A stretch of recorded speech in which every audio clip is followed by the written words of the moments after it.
Hello, everyone, and welcome back to Debating Metal. I'm your host, Kenneth Dean, the Dean of Metal, along with my co-host, Chris Kay. This week, we're doing things a little different. We took a fan suggestion, and this week, it's Old Testament versus New Testament, and these aren't Bible stories either. Darius from Westland, Michigan sent in his episode suggestion, and we thought it was a great idea. We're going to compare songs from their first 4 albums versus their last 4 albums. Since that's a lot of ground to cover, we picked a song each from these 8 albums to discuss in depth. We'll also talk about any lineup changes. I'll give a bit of a recap on each album, and in the end, we'll determine which era we think is better. Last week, we gave you Motorhead's Greatest Hits Volume 2. To hear what we came up with for Volume 2, download the episode from your favorite podcast platform, and while you're at it, click the subscribe button, and you'll get our latest episode every time it comes out. So, Chris, we have a full episode dedicated to a fan suggestion. This is Old Testament versus New Testament. We're talking about the band here. It's not Bible stories. So, I think that's a pretty cool suggestion. Yeah, I mean, it was one when you brought it to me, I was like, yeah, I like the idea, because there are 2 very distinct sounds. Well, even between that, there's more distinct sounds for the band, but there's 2 very prominent eras, because those albums in between, the ones we're going to talk about, are all kind of all over the place. Different styles. There's a death metal album, groove metal, a regular heavy metal album. These are really the 2 main portions, Yeah, you could look at Testament as literally, Old Testament, New Testament, but that Middle Testament, it was very discombobulated. Is really a good word. It was hard to describe what they really were, and they went through a lot of lineup changes. There was a lot of flux in the band, and it was just there was not a lot of focus. I guess you could put it that way. But these 2 eras, old versus new, is definitely a very good comparison, and because there's a lot of stability in the beginning, and up until recently there has been a lot of stability with this band, and we'll get a little bit into that later when we talk about who's who in the band. But speaking of who's who, so the Old Testament comprised of Chuck Billy on vocals, Eric Peterson on guitars, Alex Skolnick on guitars, Greg Christian on bass, and Louis Clemente on drums. That lineup stayed together for the first 5 Testament albums. And that's saying something. And those 5 Testament albums all came out within, a 5-year period, 6-year period? That's a brief amount of time, really. It's a brief amount of time. It's a lot to come out with in that short period of time. And when you think about once they released their first album, The Legacy, which we're going to get into now, they literally put out an album almost every year. And that's insane to think about that pace, to try and keep up that pace. I mean, it's literally album, tour, album, tour, album, tour, album, tour, album, tour. And, it wears on somebody, and it eventually wore on these guys because it didn't give them personal time, and I think that's the reason why Alex ended up leaving, and then eventually Louis left.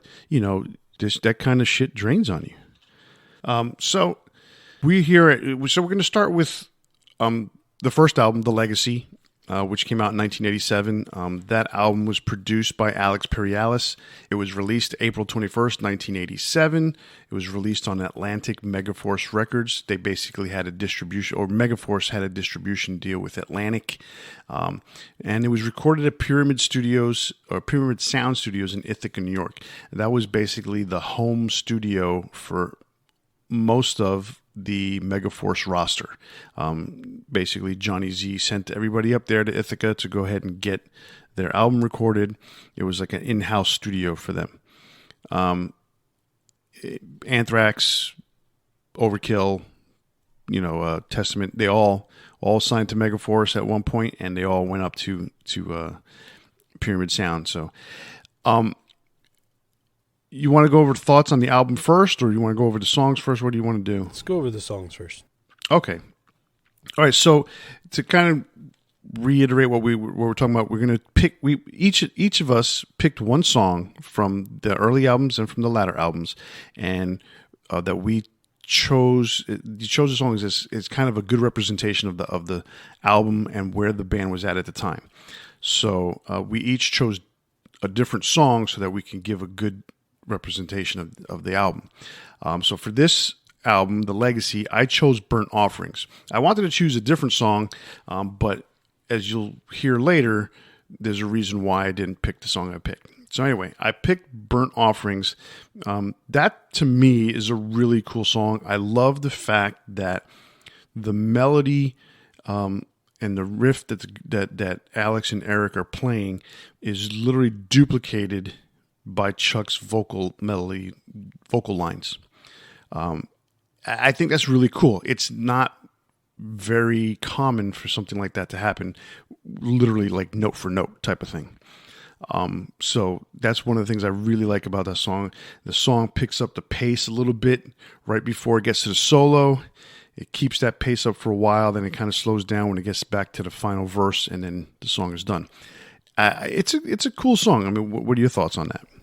So one thing that I can say is, so Testament comes in, and we went over this on, we did our History of Thrash Metal series.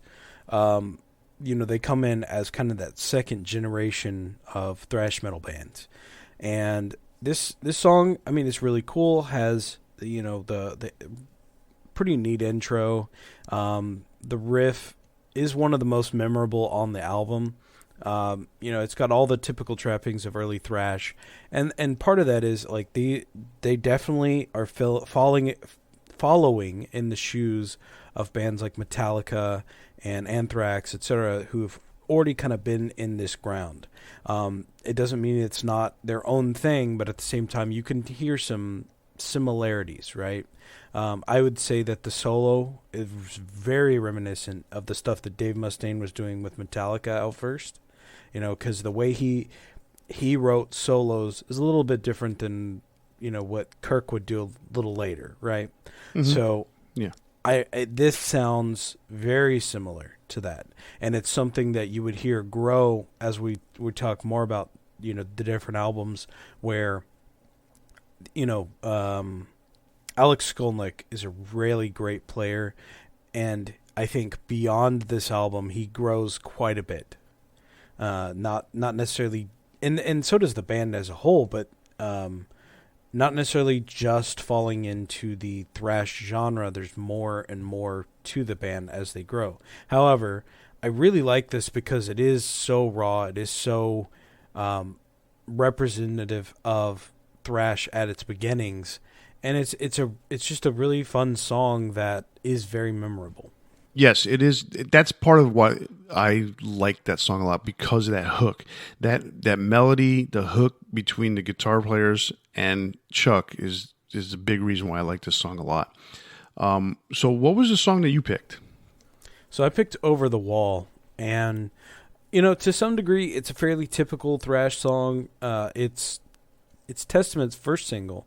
So while there's a few songs that I might consider better on the album, such as Alone in the Dark and even First Strike is Deadly, I think this is really warranting discussion because of its impact. Like, it is their first single. It's their, first time saying, this is, something you should buy to understand who we are as a band.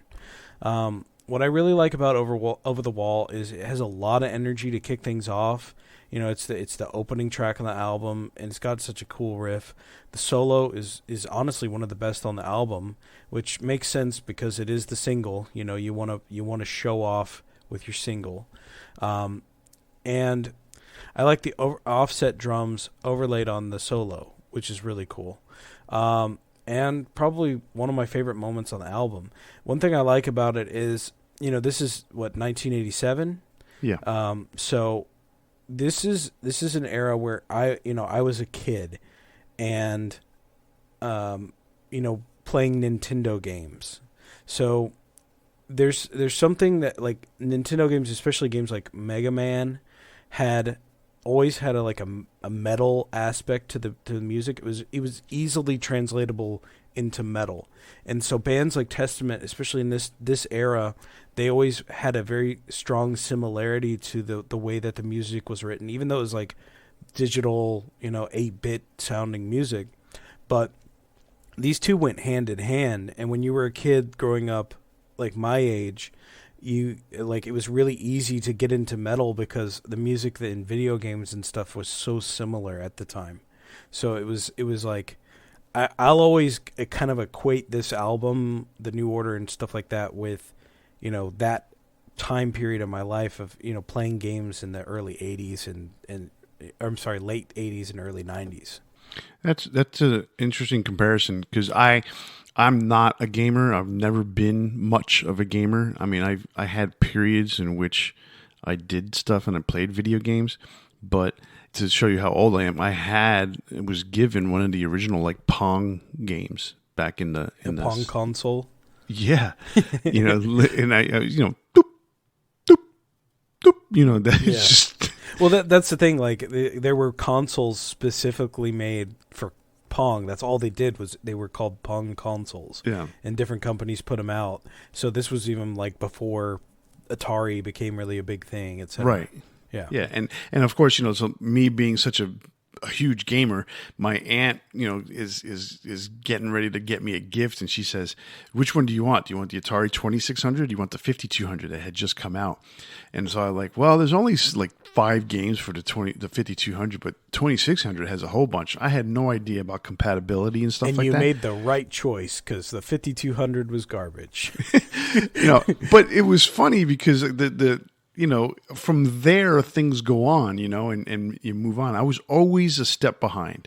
Yeah. So I've never really gotten into video games, but I understand the comparison. And it is definitely something that you had to be into to really kind of to blend those two worlds. So this album, one of the things about this album it's interesting is it has a lot of leftover stuff from the Steve Souza era of the band. And between lyrics and very occult related imagery, and the lyrics are very occult related lyrics, very, very dark themes. And it's really in over the course of their history, that's not who Testament is.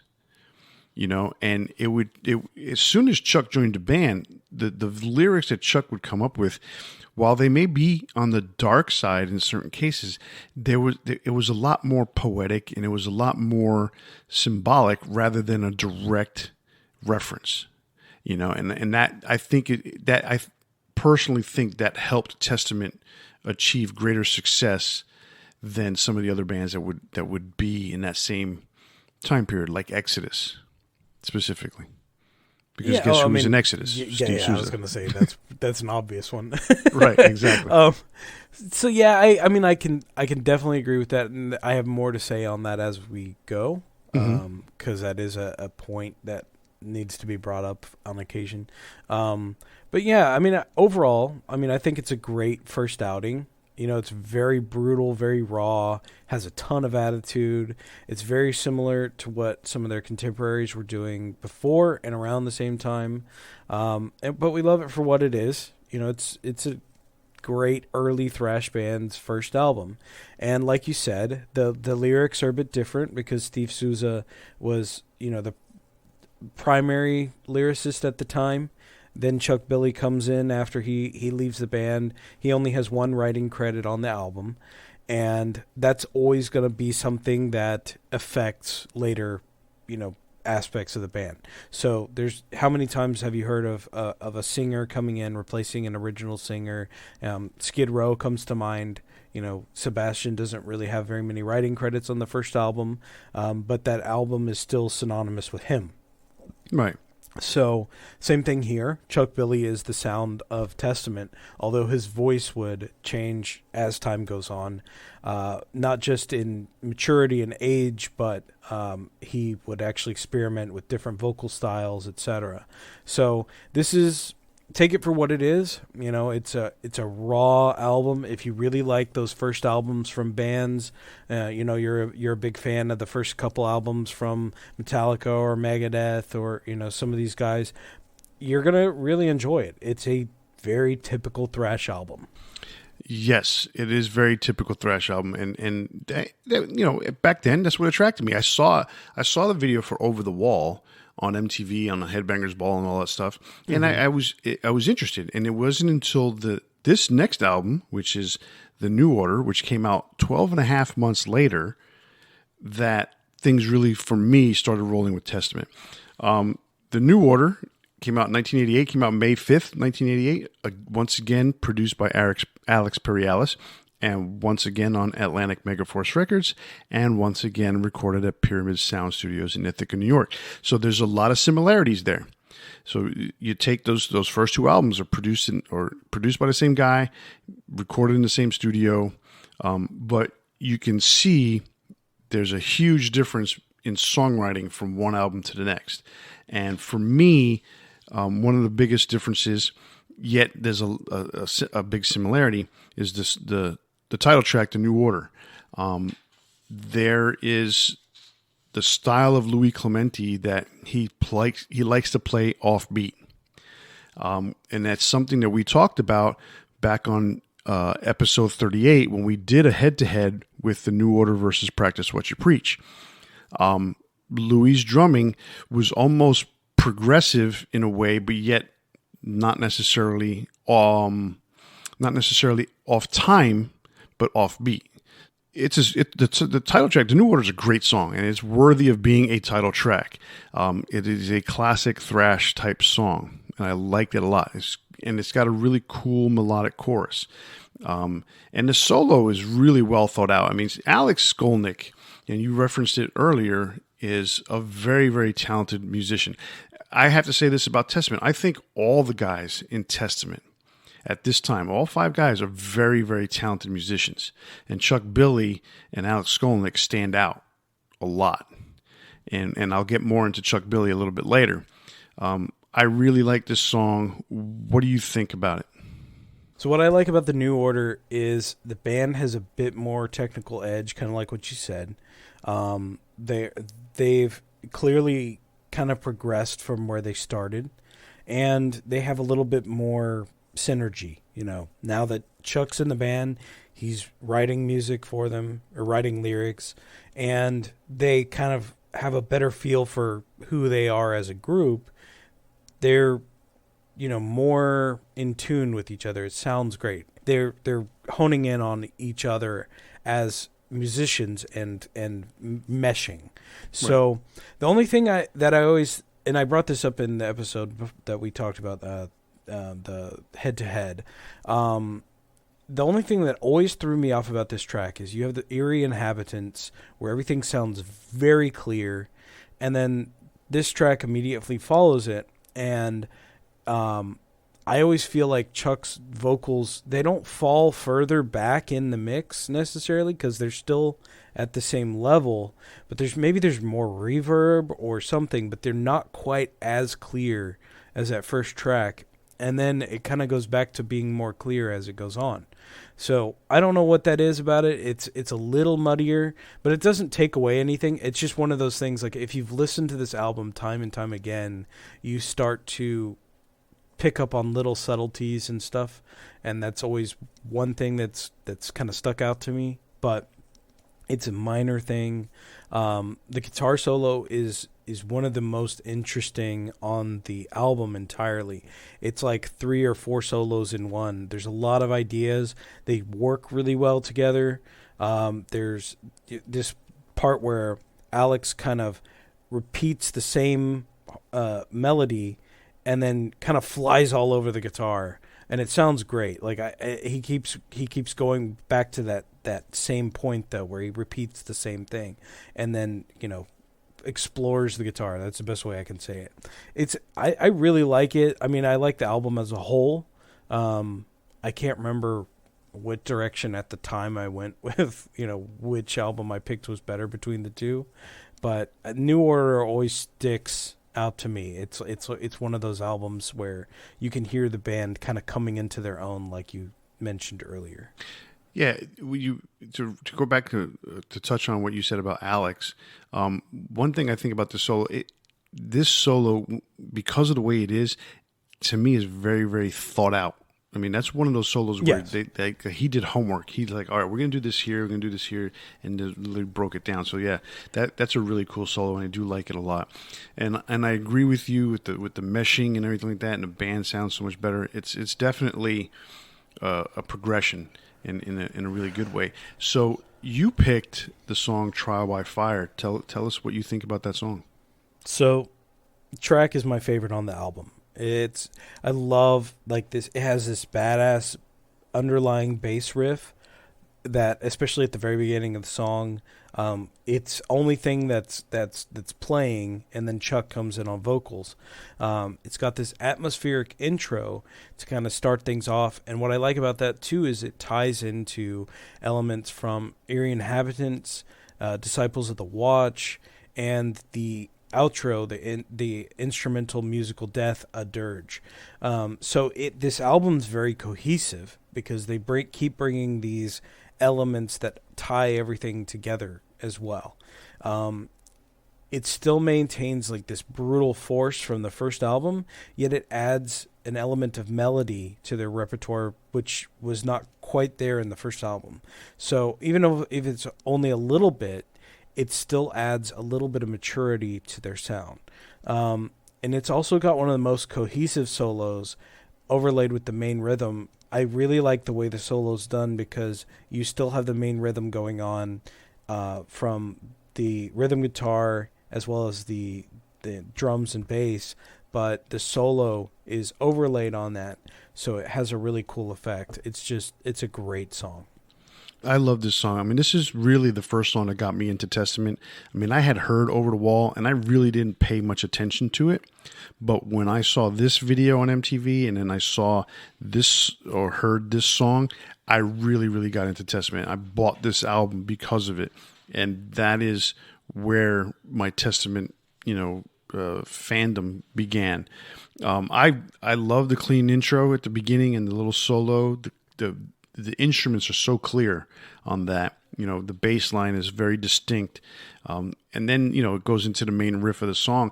And what's really cool about this song is just the song structure. It's so different, and the way the different parts come in and out throughout the song.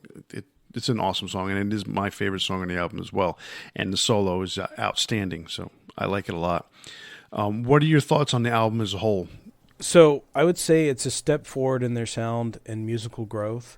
As mentioned before, this is the first album Chuck Billy had real input in, so it's going to have a different feel. And when the band is working together to create, rather than just filling in someone's shoes, it's going to sound more cohesive than, say, most of the songs on the Legacy with Steve Souza writing credit.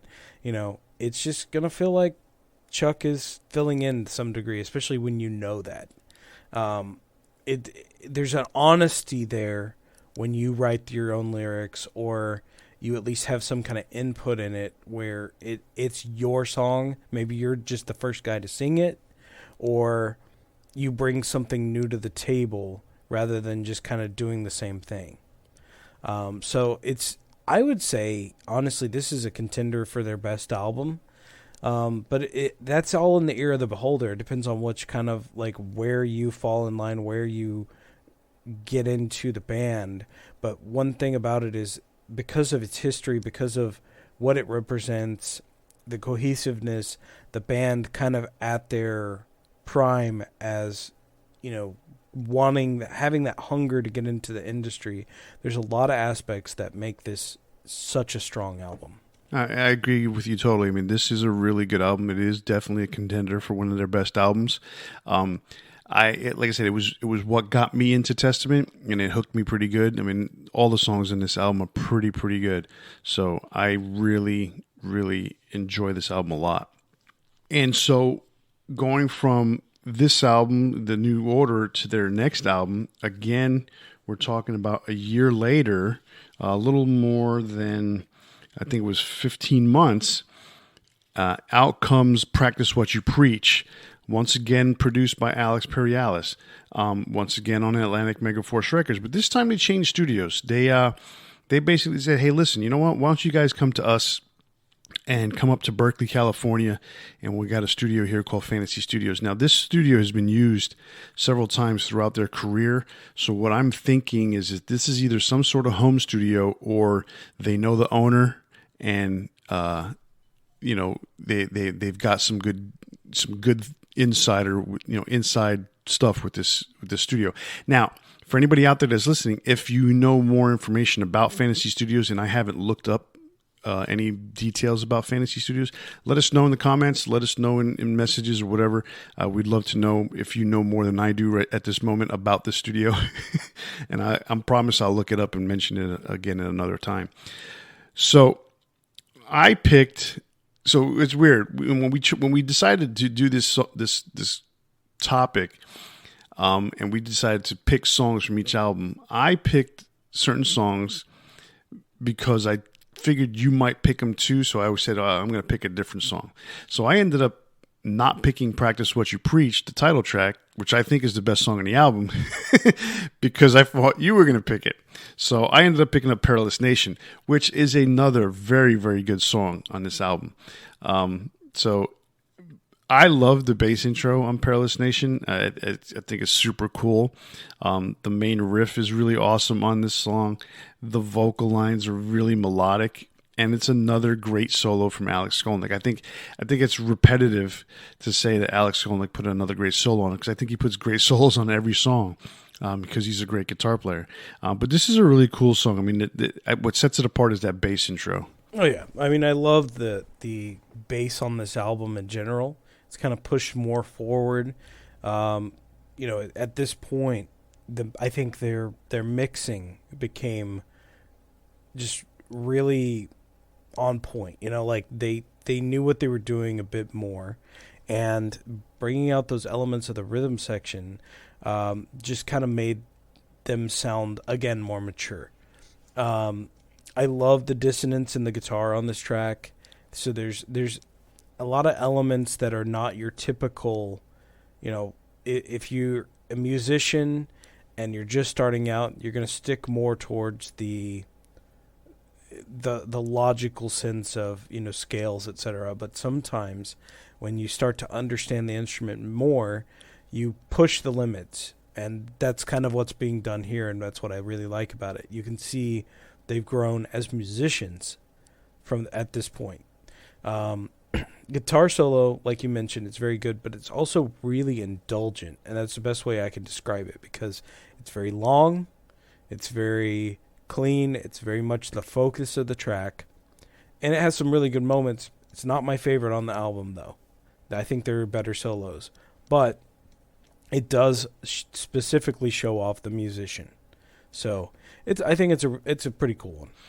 Yeah, I mean it is a very good song, very good solo. Like I said, I personally think Practice is is the best song on the album, but we both chose different songs. So your song choice was Sins of Omission. What do you got to say about it? So I could have easily picked Practice What You Preach. I think that's, like you said, what you were expecting, but I think sometimes it's best to subvert expectations. When I picked these songs that I picked, it was somewhat about, talking about the variety in the albums. It would easily be, we could just pick all the solo or, the singles and just kind of go over that. But I don't think that defines who they are as musicians sometimes. So what I like about Sins of Omission is it's a really funky track. There's a lot of funk in the bass, and that kind of pushed the boundaries of what the band does as a whole. It's not simply just a thrash track. There are no distinct similarities to what other bands are doing here. So, like, while you could place Practice What You Preach, the song, as being able to maybe fit into, like, Anthrax's catalog, because it's a thrash track. It is a good thrash track, but some of the other bands could have done it, to be honest. I don't think other bands at this point could have done Sins of Omission. And so that's kind of why I picked it, was because it is so different, and it is distinctly Testament. And Chuck does some early growling here, which is, kind kind of unique in a way. You know, you're not that far into their career. You're not that far into the existence of death metal, because that started right at the same time as their career. And so adding some of those elements also makes them somewhat unique. So I think honestly, this is one of my favorite tracks on the album for its own reasons. I totally agree with what you're saying there. It's funny because I've listened to this album, I don't want to say hundreds of times. I could say dozens of times over the years. You know, I remember when there was a time I was into Testament, I'm just popping CD and I just keep repeating this one over and over again.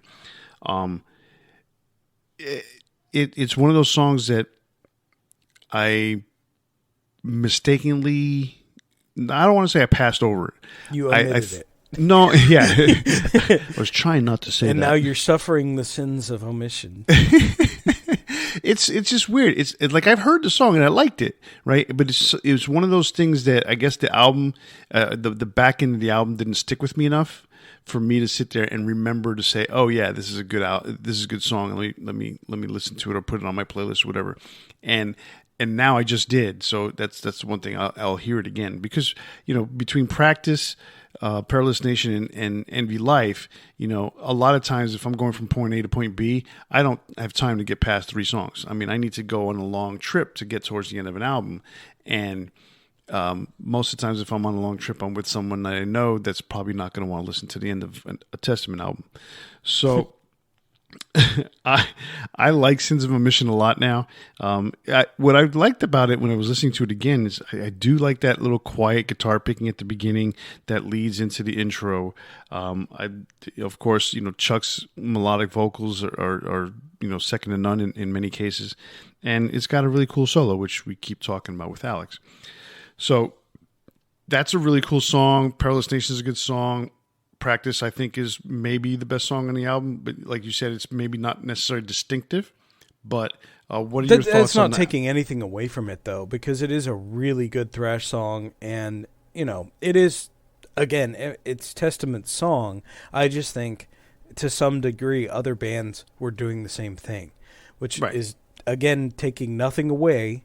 It's just, I think discussing Sins of Omission was more important in this setting. So, right. And what are your thoughts on the album? So you can definitely hear, like, 3 albums in, Testament has even further matured. We mentioned on the last album that they'd matured. This is even further. The mix is excellent, as I said. Each member has grown in their respective skill set. You know, there's a lot less of the typical thrash pacing and more air to breathe on the album. So I would say, what I mean by that is we've mentioned sometimes it's the notes that you don't hear, it's the spaces in between. That becomes more of a thing on this album than it had ever been before. So they're thinking more musically in a lot of ways. So there's more of a focus on the bass riff. There's cleaner solos.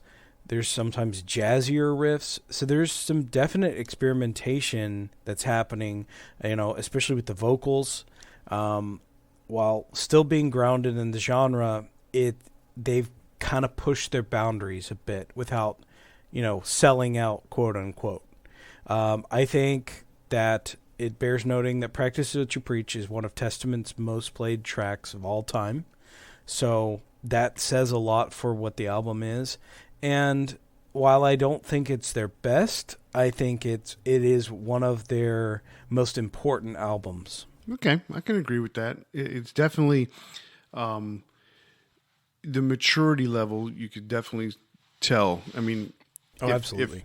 Each album so far, and this is their third, have progressed and matured as you would expect a band to progress and mature doing this year in and year out.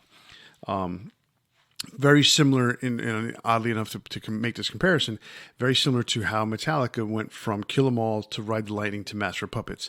You know, and not to say that Practice What You Preach is their epitome or their epic album, or the height of their career. No, but it's musical growth. Yeah. Right, exactly. It's just a musical growth. You could see it from Ride the Lightning to Master of Puppets. Very similar structured albums, but you can see the maturity is like night and day. So, yeah, I like Practice a lot. So now we get to their fourth album in literally 4.5 years. Souls of Black comes out in 1990. It is released 14 months after Practice What You Preach. It was released on October 9th, 1990. It was produced by Michael Rosen and Testament. So now we get away from Alex Perialis. They're still on Atlantic Megaforce, and they went back to Fantasy Recording Studios. So real quick, now that while you were talking, I was able to look up some information on Fantasy. Fantasy Studios was a studio that was made by Fantasy Records, who were basically a record label out in that area that had a large jazz and melodic rock roster type of thing. And but because Testament was from that general area, North California, that's the studio that they chose to go to. So anyway, this album, little bit, I almost, we'll talk a little bit more about it, but I think this album kind of stalled Testament, but we're going to talk about that in a bit. The first song that I picked was the title track, Souls of Black. I think that song is a really cool song. Another one with a great bass intro type of feel to it. I like the main riff a lot. Again, Alex's solo on this is one of these where, it has this really slow build into this nice melody, and then it shreds and it goes back and forth that way. I have to tell the story about this, and this is the reason why I wrote this. Alex creates solos very similar to a time where I was asked to produce a band, a local band in Miami, when I was still into music production. And so I went to the studio. It was like 9 o'clock at night one night in the middle of the week. And this guy's like, so what do you think I should do with the solo? I said, well, play the song the way you normally play it. So I listened to the song, got to the solo, and he goes from, let's put it this way. Let's say it's 16 measures, and he's got 8 and 8. There's a point where the band, you could distinctly hear the 8th measure, and they change, and whatever, and then they go into the second half of the solo break.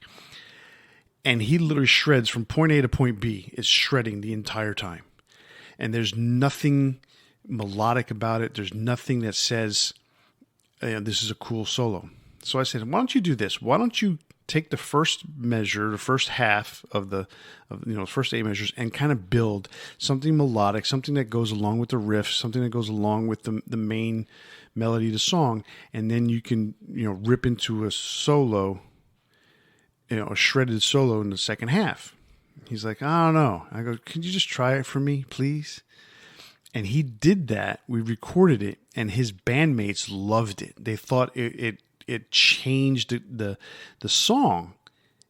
And then all of a sudden he says, I don't like it, and trashes it. Literally records over it. I'm like, I'm done. Goodbye. And I finished the session, and it's like, if you're not going to listen to my suggestions because you asked me to give them to you, then what am I doing here? And so we kind of had a disagreement, and I walked away and he walked his way, and they never made it. Neither did I. So, but that's the way I feel along the lines with Alex's solos. They're really, really thought out, well crafted solos. What are your thoughts on the song? So, while I love the intro and the distortion, like it's a good song overall. I've never really been much of a fan of this particular track. It's so simplistic compared to some of the other songs on the album, and even the stuff before. And I've always disliked the vocals, the way that he does them on this song. I've always kind of called it Souls of Block, because the way he says black, he says Souls of Block. It does have a nice, really bluesy solo, like you mentioned, and it has like this kind of waltz-like quality about it.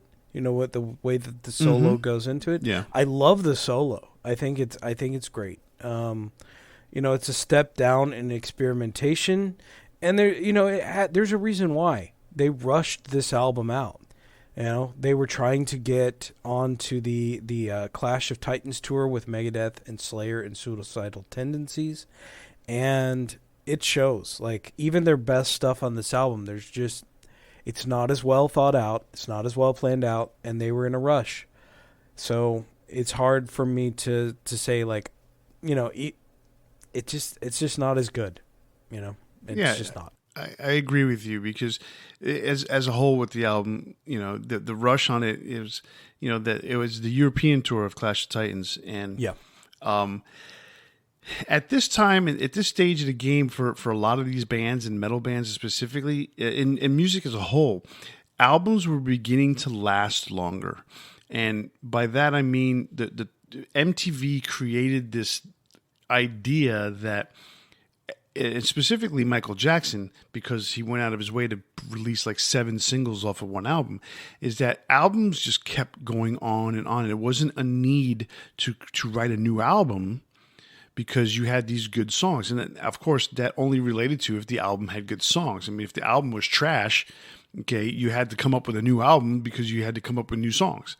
But for the most part, a band like Testament had good albums. So they weren't letting them live long enough. I think they could have stretched, Practice What You Preach out probably another 8 months or something like that.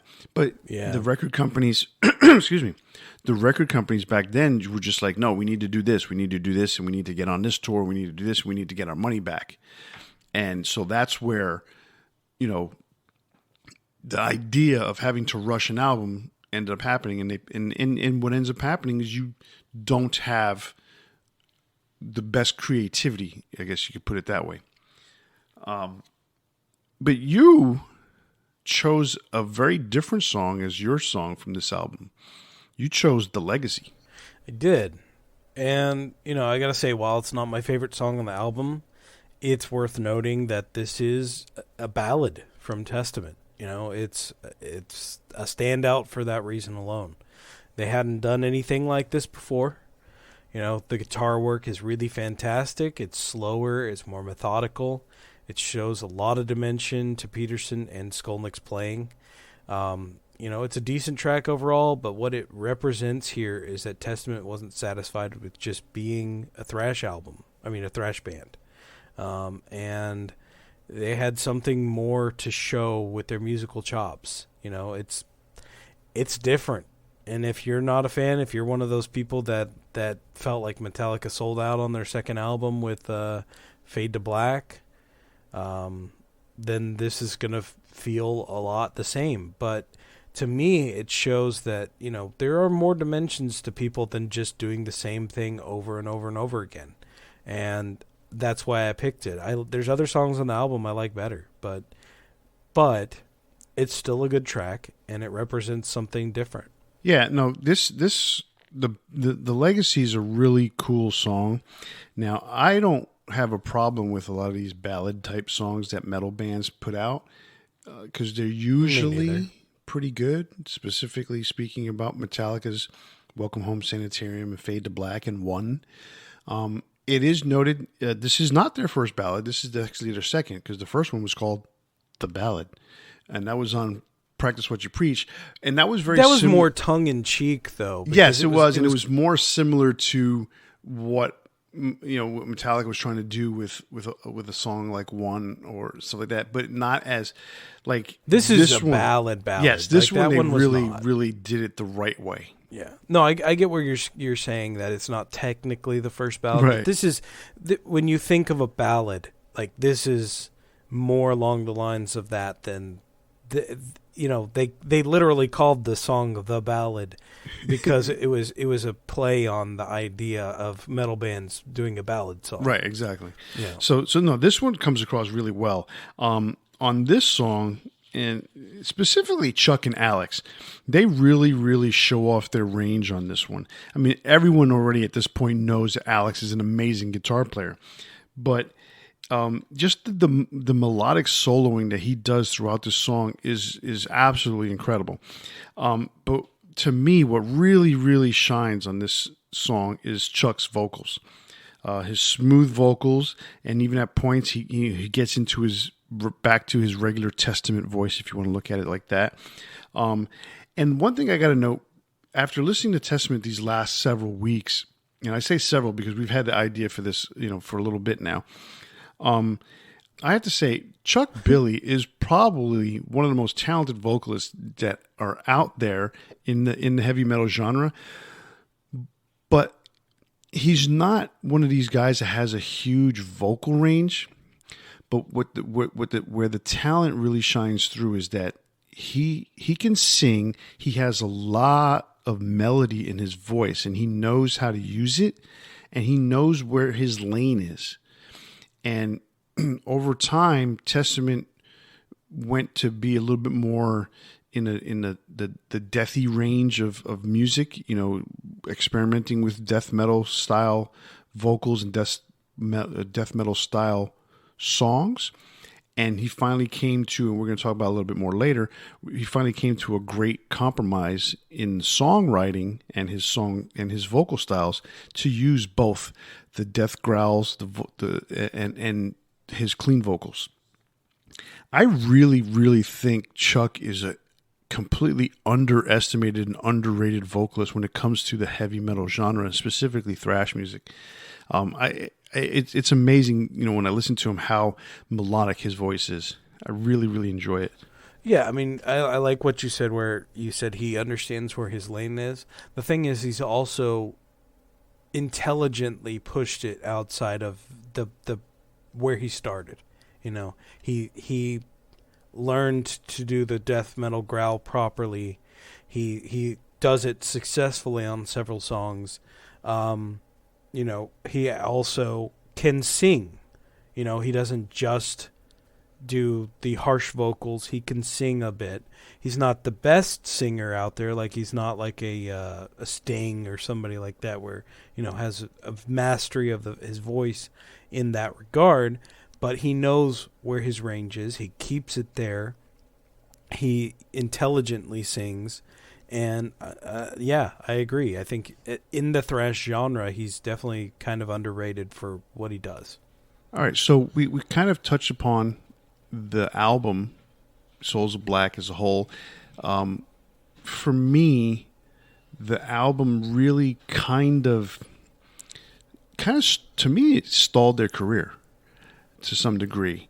So what I would say, in some regard, this kind of is the beginning of the end for the first, the first incarnation of Testament, because they were pushing themselves so hard, like you mentioned, one album a year for a while, and then they do take a little bit longer to put out the Ritual. The Ritual sounds very different. It's a heavy metal album where they'd been doing thrash, and is too much too soon. Going one after another, and it wears on you, like it really does. And so from here, they go on to record the Ritual. That was in 1992. Then they do 3 more albums, Below in 1994, Demonic in 1997, and The Gathering in 1999, with various lineups, various approaches. You said it stalled their career. That's 100% accurate. They spent all this time from 92 to 99 floundering, trying to figure out what they were as a band. Sometimes groove metal, sometimes death metal, I don't even know what The Gathering is really supposed to be. This is the time in between the Old and the New Testament era. And they basically, from 1999 to 2008, they were on kind of a hiatus, trying to figure out what they were doing. They released First Strike Still Deadly. It's a re-recording of some of their first earlier tracks. Um, it's a chance for them to kind of start over in a way, but even then, that there were several years before they released Formation of Damnation. So there's a long period of time where Testament is somewhat inactive. Yeah, that I believe a lot of that had to do with a change in management, change in labels, because Change in popularity of metal. Yeah, that too. Going into the mid '90s. I mean, they tried things. Okay, Souls of Black was their last thrash album until a little bit later on. The Ritual, like you mentioned, was a heavy metal album, and that was due to Alex Skolnick. Alex Skolnick was basically tired of doing the same thing over and over again, and they acquiesced to Alex's desires to play something different, so they kind of made up a straight up heavy metal album. And while one song may have worked in Electric Crown, and that's about it. Yeah, Electric Crown, and that's about it. Alex left, Louis left, and the band kind of fizzled for a little bit. But they got back together, if you want to put it that way. A couple years later, they released Low, like you said, Demonic, The Gathering. In that time, so after Low, and Low is not a bad album. You don't like it as much as I do, and I don't think it's one of their better albums at all. But it's a genre. It's a different genre than the thrash stuff. So if you like groove metal to that degree and you like what they were doing at the time, that's fine. But it's not going to appeal to every Testament fan, right? So it's them trying to get back into, I guess, the good graces of somebody. But at that point in 1994, you're looking at the height of grunge. At this point, heavy metal has been pushed to the back burner, and a lot of heavy metal bands are floundering at this point. Mm-hmm. So they put out Low. It doesn't really go anywhere. They get dropped by the label. Then 3 years later, they put out Demonic because now they want to try and reestablish themselves as something different, yet something similar. And it to me, it doesn't work. They have one or two songs that they kind of still play between that and The Gathering, and it doesn't work. And like you said, after The Gathering, they just kind of went on hiatus. I think they lost management. Their record label, which is Spitfire, is really not a record label that is one of these that are going to develop or hone in on a band's talent. It's just more about putting out an album. You just give them the tapes and they'll put it out for you. Yeah. And so basically the band at this point is floundering. A couple years later, it's like, what are we going to do here? And they toyed around with the idea of remixing the first two albums. And as I was just reading this morning, the idea of remixing for political reasons within the band got shot down. So I don't know if it had anything to do with Alex still not being, even though he records on this album, Alex still not being a full-fledged member. I don't know if it had to do with the record label, or some people in the band sitting there not agreeing. I don't know what the deal was, but they didn't do it. But they did basically put out a promotion to their fans saying, help us. And they re-recorded several tracks from the first album, The Legacy, and from the New Order. So this is where the revival of Testament starts to come into play. Even though they wouldn't release another album for another 7 years or 6.5 years, let's say, First Strike Still Deadly, the re-recording of songs from the first two albums, is where the new era starts for Testament. At least in my opinion. Some people may say, well, that's still part of the old era. Yes and no, because I think it's an in-between to some degree. It's them. Yeah, they are starting a little bit, like they're figuring out where they want to go and how they want to course correct, but it's still kind of in between because they're still a long time before they record, and it's a little bit of a holdover from what they were doing before. So I think it's a midpoint kind of course correction is the best way to put it. Right, exactly. And the thing is, it opened the door for Alex Skolnick to come back to the band. Even though he recorded the song, all the guitar work on this album, between him and Eric, reuniting in that way, he wasn't officially part of the band at this point. He just did the record because at this point they didn't know where they were going after this, but they were doing this for the fans. They also did this as a tribute to Chuck from death after he had passed away. Did he pass away at this point? Yeah. This was 2001. I think it was just a few months after. Right. Or it may have been a fundraiser for his cancer treatment. I really can't remember. Because they dedicated it to him. Yeah, I'm not sure. I can't remember if it was fundraising to gain money before he passed, or if it was to make money for his family after. But either way, it was dedicated to Chuck because of his whole situation. He did pass away in 2001. It was, I want to say it was before October when this was released. We did go over this in our Testament episode at some point, or maybe it was the thrash metal. It was a thrash metal. We were talking about death. Yeah. Okay. So Chuck died in December 13th of 2001. So this was a fundraiser. Yes. So this was they dedicated the album to Chuck, and that was the whole thing. They were looking for their fans to help, and that's where it ended up becoming a fundraiser to help Chuck and basically put this album out. So, real quick, with the 4 songs that were on that we chose from the New Order and the Legacy, a lot of people out there just don't seem to like re-recordings. And I can understand why. I mean, I have a lot of albums that are re-recordings of bands. I have that Kiss, I can't even remember what they call it, but the Kiss re-recordings, and they're not that good. They did a good job of trying to recreate it, but the energy just doesn't seem the same. Twisted Sister still hungry. No, they already ate their dinner and they're done.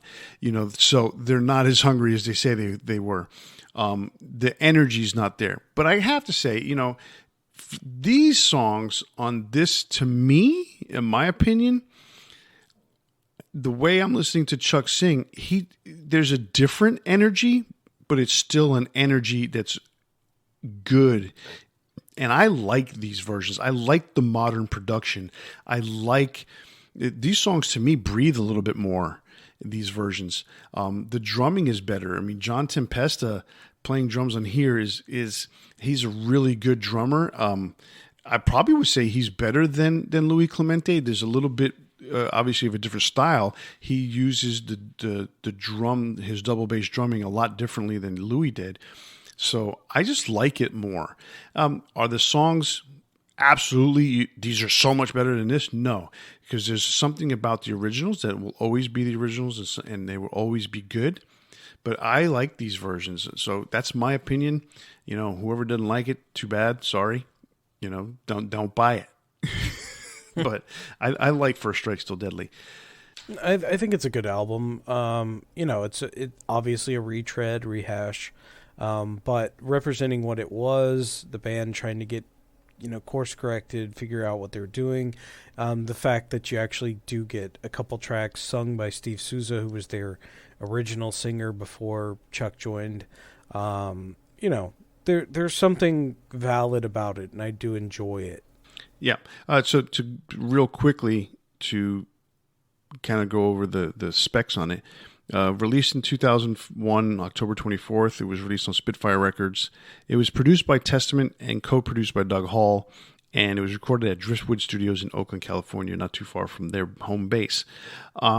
This is where the relationship between Testament and Andy Sneap began, because Andy mixed this album.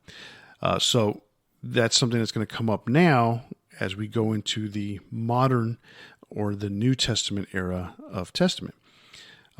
2008, they basically have come back, and this is now the New Testament.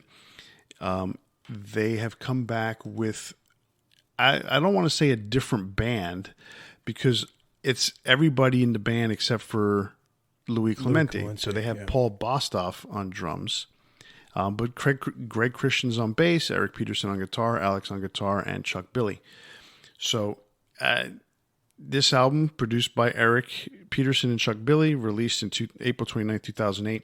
It is the first album of their new deal with Nuclear Blast Records, and again, it was recorded at Fantasy Studios in Berkeley, California. I think it's a definitely a return to form, but it's also an announcement that this is a new testament. My song that I chose is the song More Than Meets the Eye. To me, that song is classic Testament, but now it has even more of an edge than the old classic Testament used to have. I love the gallop in this song. It's, to me, what you would say typical heavy metal gallop. And of course, the riffs and melodies are great, and Alex is always putting out a great guitar solo. What are your thoughts on the song?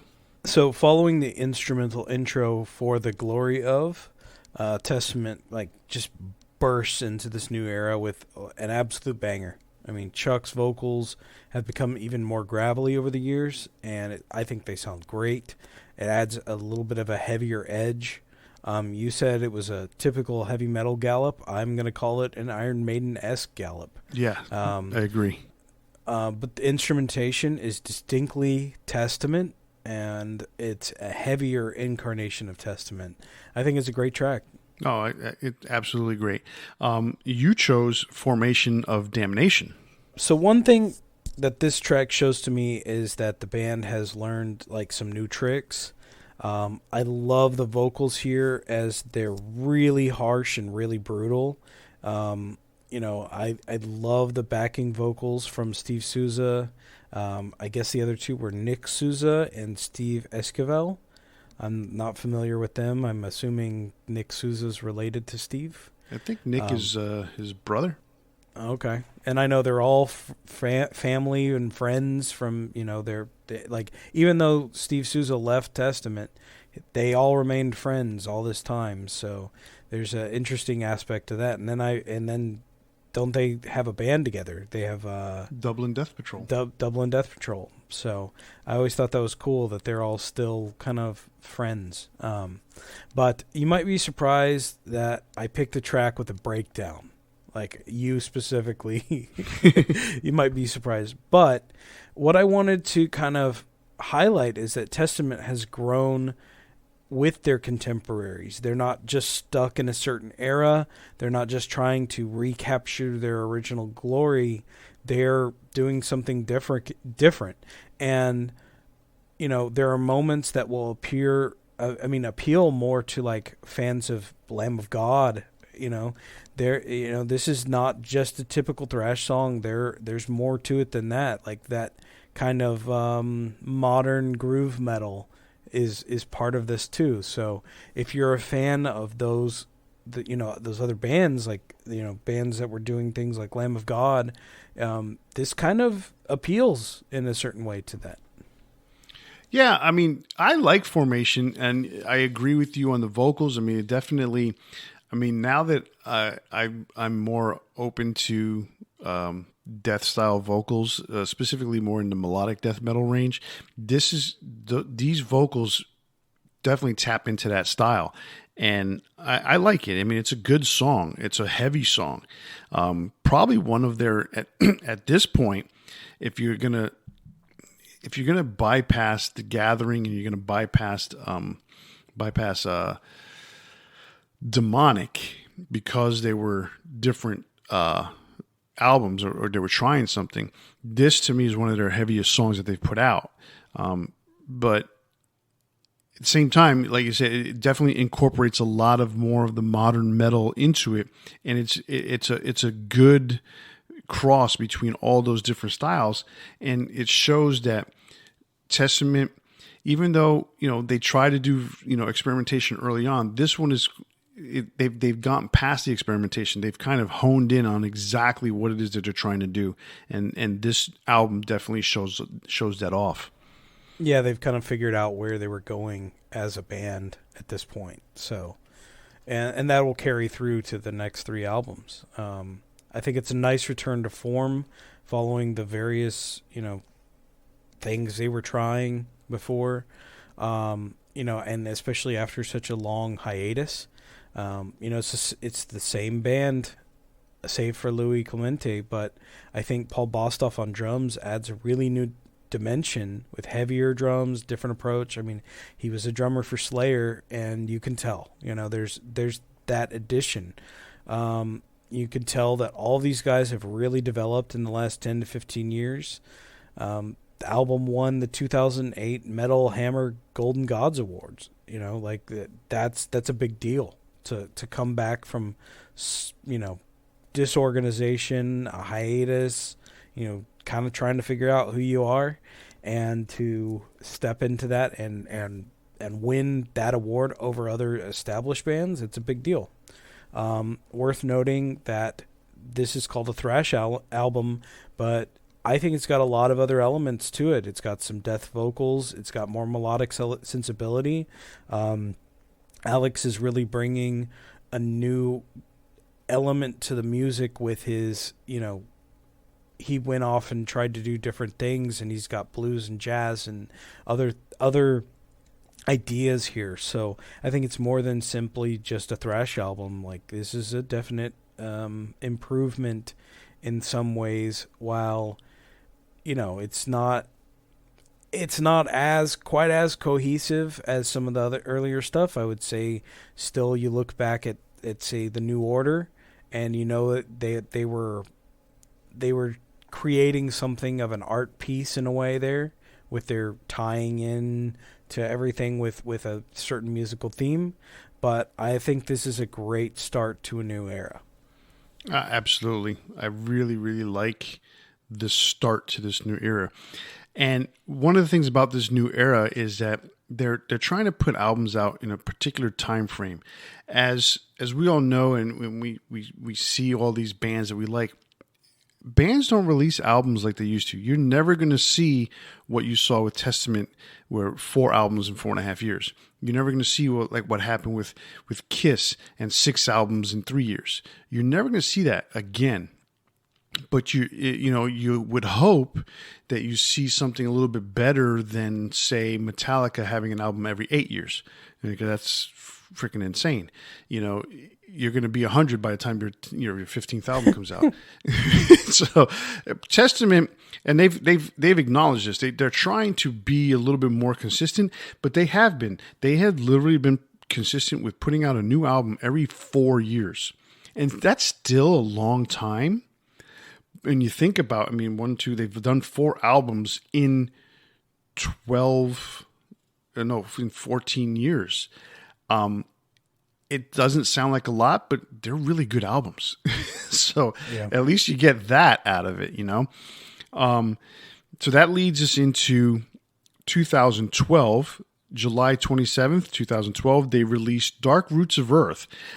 This album is produced by Andy Sneap, so now he's stepped up from the mixing position, and now he's actually producing an album for Testament. Another Nuclear Blast release.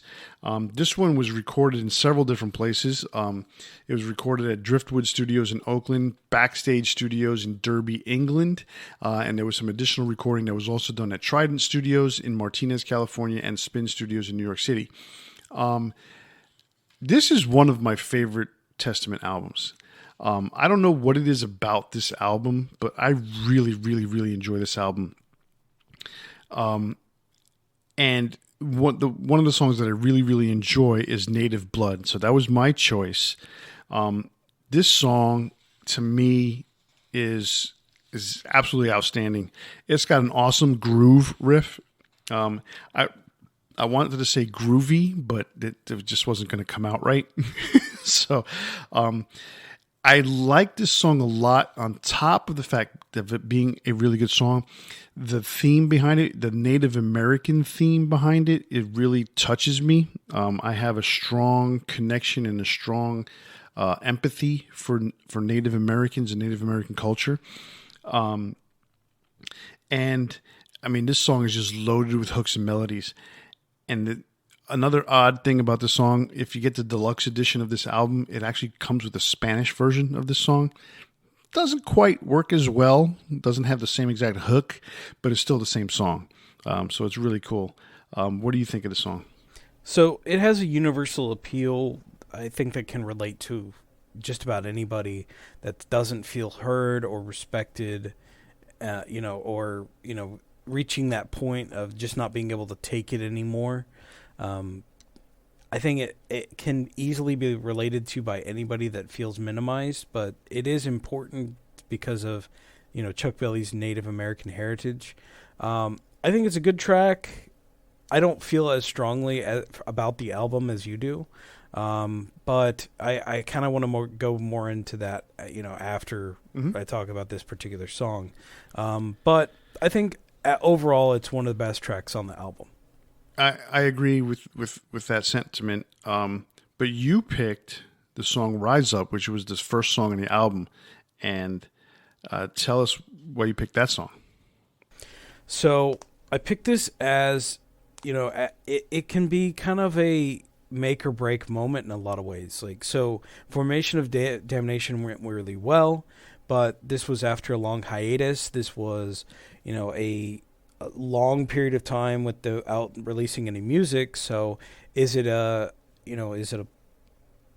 what's the term I'm looking for here? Is it a flash in the pan, or is it, are they really back on track? So this is the first song on the album. I think in that regard, it's really important, and it's primarily the reason I picked it. It's much in the vein of early Testament throughout most of the song. It doesn't rock the boat too much. However, it has this kind of like call and response, rise up, war. I say rise up, you say war kind of thing, which I think is a little bit immature. But I like that part. But that's the simplicity of it. Like, I think it has an easy appeal to like work in a concert setting. What it represents to me is Testament kind of fitting into the modern metal era. Again, this is not my favorite track. I'm not just picking my favorite tracks. I'm picking these all for a reason. But I think it's significant in the longevity and the growth of the band. It's not about all does it appeal to me. It appeals to more than just me. And obviously, like, the success of this album shows that. So, and I'm not a big fan of, the modern metal sound in a lot of ways. So that's not like indicative of it, do I think the album's good? Yes, I mean, I do, but is it for me? Not necessarily as much. So, I get it, because there's a lot of things on this one where it's very similar to Formation, where it touches upon a lot of different areas, a lot of different styles. I must say this though, I believe this is one of Andy Sneap's better albums in terms of production and mixing. I will agree there.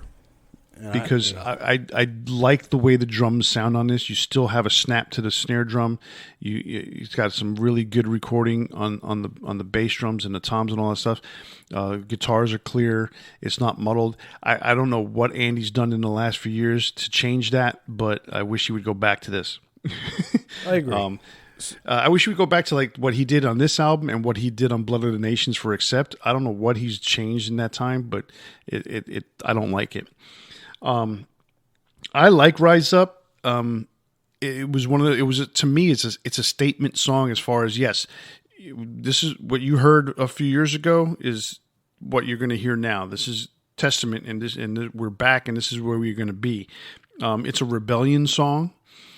So you may think it's a little immature. When I say rise up, you say war, but it's literally like he's incorporating the audience. Even though it's a song on an album, he's this is distinctly a song that's going to be an audience call and response type song. So I agree with that there. Yeah. Because he actually made it a part of the lyrics.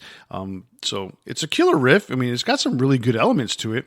I get what you're saying about the whole call and response being a little immature, because that is the main part of the lyrics. It's not something that happened naturally while you're in the concert setting.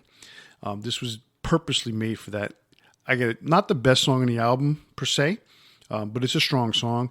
I like Native Blood a lot. And the song that's really been standing out to me a lot on this album has been True American Hate. That's really, really harsh kind of song in a way, not recorded harshly, but just it's rough. It's a brutal song. I like it a lot. The title track, Dark Roots, is a really good song as well. What are your thoughts on the rest of the album? So this is something that has often come up when I discuss this, this kind of album with friends.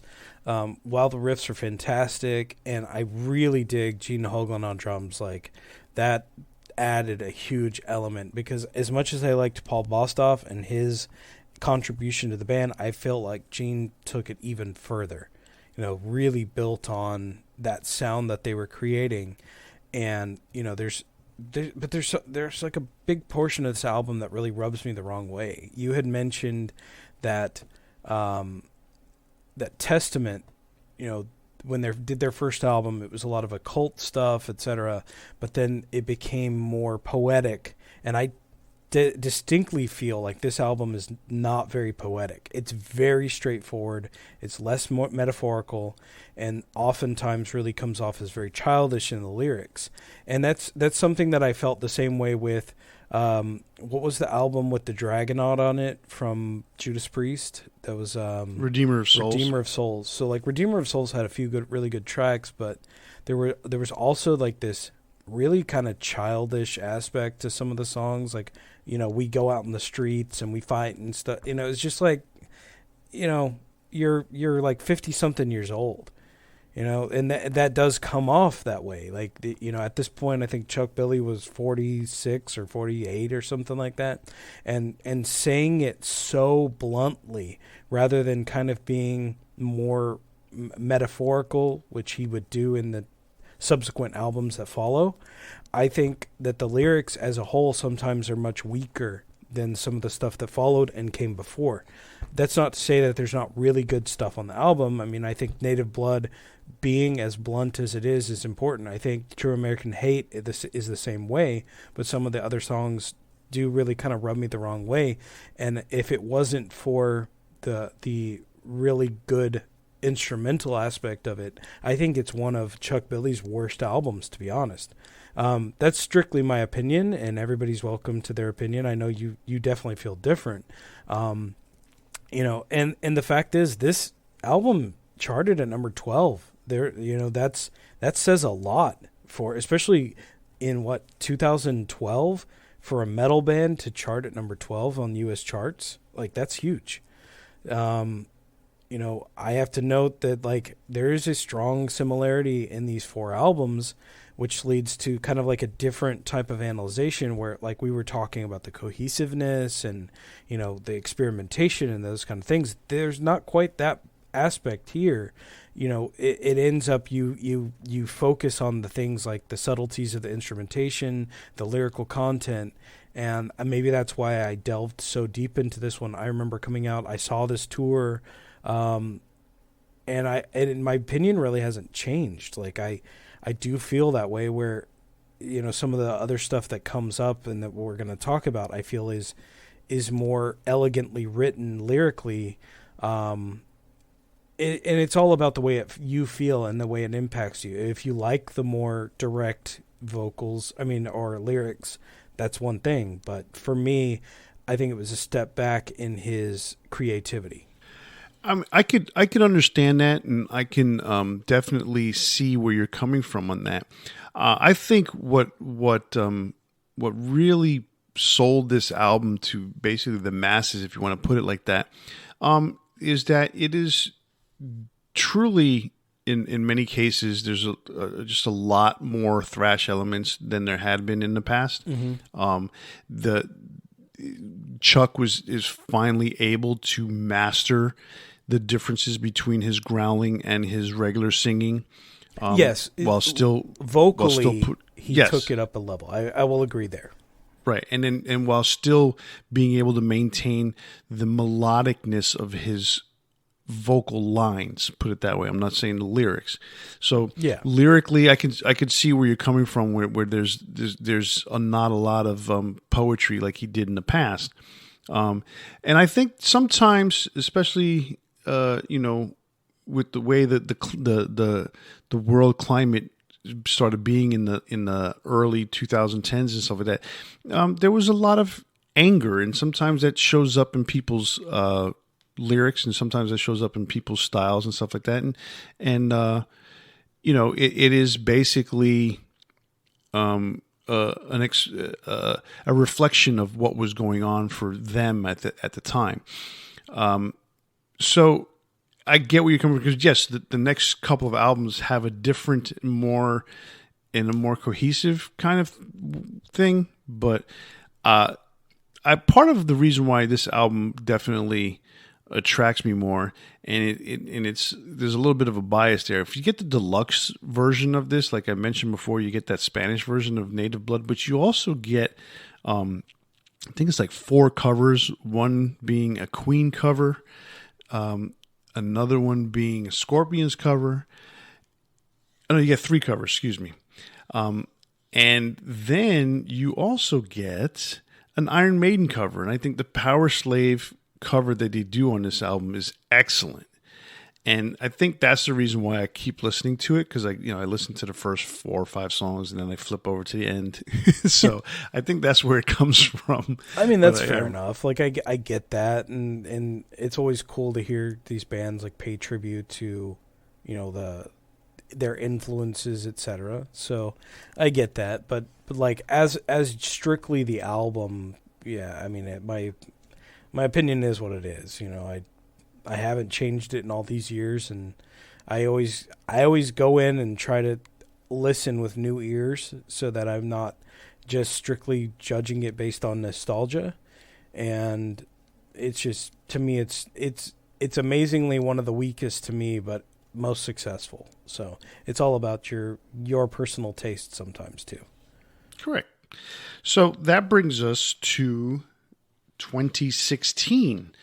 And Brotherhood of the Snake is the next album from Testament, and it was released on October 28th. Once again, it is going back to the Eric Peterson and Chuck Billy production team.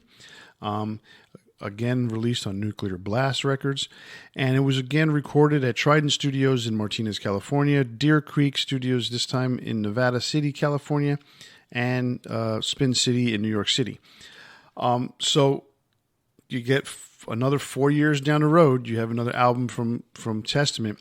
This one, however, there was a little bit of, I would say, contentiousness within the band, which is funny because the band didn't really change. So it kind of, well, it did in a way. They changed bass players. Greg Christian left, and then they brought in Steve DiGiorgio. Haha, I said it right. And you didn't say DiGiorno or no, I didn't say DiGiorno. I didn't say Di Gregorio. I said it correctly. And again, they've just stepped it up in musicianship. I mean, it's just crazy. You have one of the best drummers in the world, one of the best guitar players in the world. Now you're bringing in one of the best bass players in the world. And mind you, Steve has played with the band before, so it's not like he's unknown to the other guys in the band. So it's pretty awesome because he played on First Strike Still Deadly. So you have this weird vibe going on within the band, according to Eric Peterson. But yeah, at the same time, I think they put out a really freaking good album. And I chose the song Stronghold. And that song, it's got a crazy cool vocal melody that really just shows that Chuck is still on top of his game. And the drumming on that song is insanely good. At the beginning, you sit to say, well, it's just a certain pattern he's played over and over again, and it's a complex pattern. But no, in the second half of the song, it gets even more complex and even crazier, and it's all held together by how good Gene Hoglan is. And then you have this extremely weird, very creative wah-wah solo by Alex in the early part of the song, or not necessarily early part, but like first third of the song. But then when it gets to the main solo, it just shreds, and Alex does what Alex does. I really like this song a lot. One thing I have to say is that this album really did not go on my radar, and I kind of just passed over it. I mean, I listened, oh, it's a good song. I didn't really ever pay much attention to it until now, and I'm sorry that I did or didn't, because it's a really good album. I really like this song. What are your thoughts on it? So, I think to some degree this kind of speaks to how we have a little bit different aesthetic and what we enjoy in music sometimes. Some aspects are similar, to what they were doing with Rise Up, but also has some metalcore and more modern groove metal aspects with the vocals. Though it is musically a thrash track, so there's a lot going on there. There's a lot to unpack with this song. It's not just simple one thing, and I do appreciate that. And I love the solo. I think it's a really good solo. But it's not something that really appeals to me overall. I'm not a fan of this track for the most part. I think there's much more, there's a lot better stuff that appeals to me.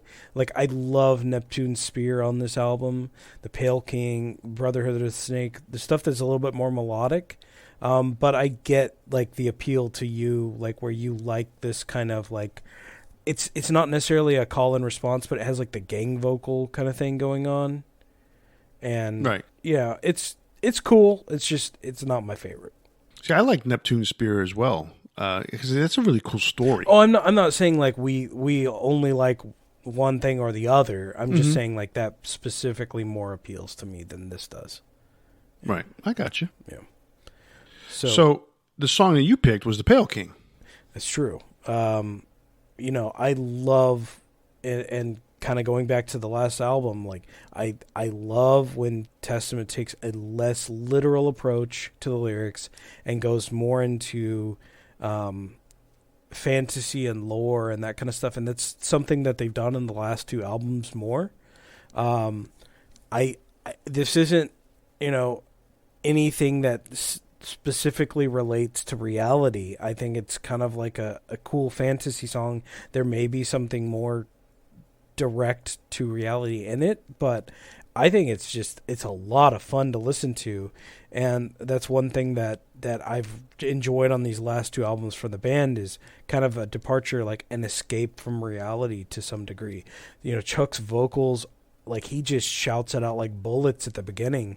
It's got this really fast pace, but also, he sings a bit more when the song goes into a dreamlike kind of groovy midsection. There's almost different acts to the song in that way. There's a spoken word section which adds even more variety. So there's this, Chuck is doing a lot vocally here, in different ways, which is really cool. It's got another nice solo. It's got a lot of different dimension to what you would just hear from anything else, and I think that's what really makes it stand out to me as one of the best tracks on the album. So it's not simply about it just being a good song, but there's a lot of dimension to it, which makes it really appealing. Yeah, the song structure is definitely different. I noted, a minute into the song, there's already a guitar solo. And then there's that middle breakdown, that spoken word section you're talking about right in the middle. And then, of course, it follows it up with a solo, basically going out towards the end of the song. So it is definitely a different structure. The song is super cool. I like it a lot. I mean, it's got a great riff, and the vocal melody is just, Chuck is, again, being Chuck. So this album, like I said, I kind of passed over it. A lot of it had to do with the sign of the times. I mean, we're busy doing a million things. I'm getting older. I've got, my family, 2016, I'm just all over the place. And, I didn't really give this a lot of attention that I probably should have. And I haven't given Titans of Creation a lot of attention, but I've given Titans a lot more attention than I gave Brotherhood. But I like the album. I mean, I think as a whole, after listening to it, I really like the song Seven Seals. I like Blackjack. I like Neptune's Spear. So there's some really good songs on here. And so it's surprising because I'm sitting there going, well, now I'm talking about 6 songs on the album. I'm like, well, that's pretty damn cool, on a 10-album song. 10-song album. So yeah, it is. It's a pretty cool album when you look at it that way. A 10-album song is a. It's a lot of songs. It's a long song. That's a Meshuggah album. So exactly. So I would say overall, like there's some really serious synergy with the band. Like Steve DiGiorgio and Gene Hoglan have worked together, many times in the past. They were in Death. They're both really diverse and substantial musicians. They know their instrument so well. Steve DiGiorgio adds that fretless bass, which is I think it's a huge addition to their sound.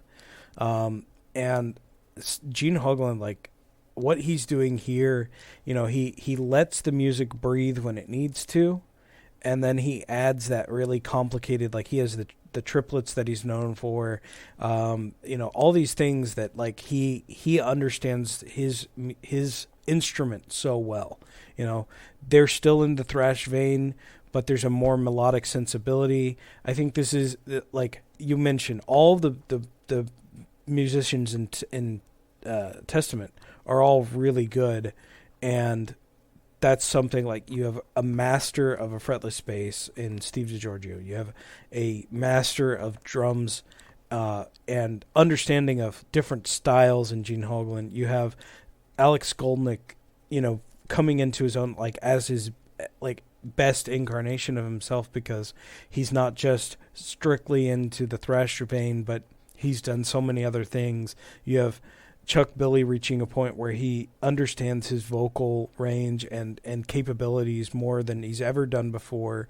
And you have Eric Peterson, who, he's kind of like that tried and true member who, he's not really stretching far outside of the vein of what he does, but he holds testament to what they are as a band. And so I'm not going to say this is their best album by any means, but what it represents is them really understanding who they are, what they're doing. They're still putting out great music this far into their career, and every bit of it is enjoyable to me. It's not there. I don't feel like, you reach a certain point in the album where it's just a drag or anything. It's just a really fun, really good album. Besides Eric Peterson being basically the guy who formed Testament, what people bypass or skip over when it comes to Eric Peterson, he's the main songwriter. True. So when you look at all these songs that Testament put out, and you sit there and say, oh, this is a great song, this is a great riff, that's Eric. Yeah. And that's what a lot of people bypass. They're, Gene's great at drums, Steve's great at bass, Alex great at guitar, Chuck Billy's great at vocals. Eric Peterson's a great riff guy. He's a great rhythm guitar player. Without that, you don't have a band. You really don't. You for instance, there's a band with a lot of amazing musicians in it. I'm trying to remember the name, but this was a project that Tim Ripper Owens was brought into, and it'll come to me in a second. But basically, you have a super group that can't put out a song that's catchy, that's good, and it's a thing that's happened 1,000 times. These super groups, you have all these amazing musicians together, but nobody that can write a good riff. and that's what Eric Peterson brings to the band. Besides being, that constant rhythm section, like he adds so much and is what makes Testament. Exactly. I mean, Testament is Testament because of Eric. I mean, and not only is he a great rhythm player, he also plays lead. So there is some leads in there that we don't necessarily identify as being Alex, but shit. I mean, Eric definitely, like you said, he is the glue that makes Testament whole. That band I was trying to think of was Charred Walls of the Damned. I was expecting a lot out of them because you have like some really good musicians in the band, but like it's another one of those that like it comes out and you listen to it once and you're like, all right. That's because Ripper can't write his way out of a bag. But he doesn't know how to write a good song. He doesn't, but he's still a great singer. And if he had the right people to write the music for him, that would be like Ozzy. I don't know what Ozzy's capable of, really. Like, I know he has an influence and he comes up with some melodies. He like sings this, but like if he didn't have great musicians playing with him, who knows where he would be now? Exactly. I mean, he'd be humming something really well. All right. So that leads us to the latest Testament album that came out last year. April 3rd, 2020, Titans of Creation was released, and that was produced by Eric Peterson, Chuck Billy, and this time they added a guy named Juan Orteaga, I believe it's how you say his name. And it was again released on Nuclear Blast Records, and this time it was recorded in one place, Trident Studios, in the renamed Pacheco, California. Either they moved Trident from Martinez to Pacheco, or they renamed Martinez to Pacheco, or it was redistricted or something like that. So, when we heard this album was coming out, we were both kind of excited. And then when they released the song that you picked, which was Night of the Witch, we were like, this is awesome. And then they came out with the song that I picked, Children of the Next Level, as their second single. So we're going to talk about Children of the Next Level first. I think that's a really cool song. It's got some really nice gallop to the drums on it. It's an Iron Maiden type gallop. It's got an early harmony solo that's quick and cool. And that harmony solo is done again later in the song. This song has a lot going on to it. I mean, it's got a lot of different things. It's almost Metallica-esque, as in they threw in a bajillion different riffs in it. But it all plays nice with each other, and it's a pretty cool song in the end. What do you think of it? So this is, again, kind of what I mean by less straightforward lyrics. Like, while it's obvious, like, what the lyrical content is, if you're familiar with Heaven's Gate, if not, look it up. I don't necessarily think it's worth talking about in this setting, but it is an interesting subject. So, there's still an element that like you can kind of interpret these lyrics for yourself. Like, if you're not familiar with what Heaven's Gate is, then there's a lot to think about. So it's not really straightforward. It's not just telling you this is what it is. Like, there is an element of figure it out for yourself. And I love that. Like, I love the guitar harmony. Both solos are really good. It's a killer, just in some ways a more simplistic focus, but also has like this room to breathe again. Like the riff can breathe in the song, when there's less complicated drums. But then there's this jazzy kind of bass drum combo where it's necessary. Like, they really knew what they were doing with this track and putting it together. Nothing ever feels overwhelming. It never feels like there's too many notes or too many drum beats or whatever. Like, it's just really well crafted. Yeah. I mean, it is, how do I say it? I can't say it any better than you say well crafted is a perfect term for it, because there's, like I said, because there's so much going on, it's all put together well. It is done very, very well. The song that you chose was the first single of the album, Night of the Witch. What do you say about it? So there's so many things for me personally that I love about this track, and I didn't just pick it because I love it. Like, it just it brings a lot to the table. You know, the drum and bass combo is just it's so perfect because like you can just hear the power of the fretless bass. Like when I think of fretless bass specifically, I think of Obscura. They're a band I've talked about a few times in the past where it's very prominent in the tech death genre to hear the bass so kind of forward in the mix because it's not just a rhythm, like it becomes another instrument. You know, and there's been a few bands that did that in the past in a different way. You know, the way that, say, Cliff Burton played bass, it just becomes another instrument, and it's not just the rhythm section, you know? And fretless bass players add that kind of dimension, but in a different way. Like, they have the bass, you know, the rhythm behind it, but then there's this subtlety of switching the notes and I love what's being done here in this song. The triplets that Gene Hoglan is famous for are kind of mixed in just so perfectly. They offset. They're not there when they need to be. You know, they're there when they need to be. It's got such a ripping riff. You know, the vocals that Chuck Billy is, I mean, it just sounds so forceful. You know, it's like it right in your face. The song has breakneck moments, but also breaks or slows down the speed when necessary. You know, it's got an excellent solo.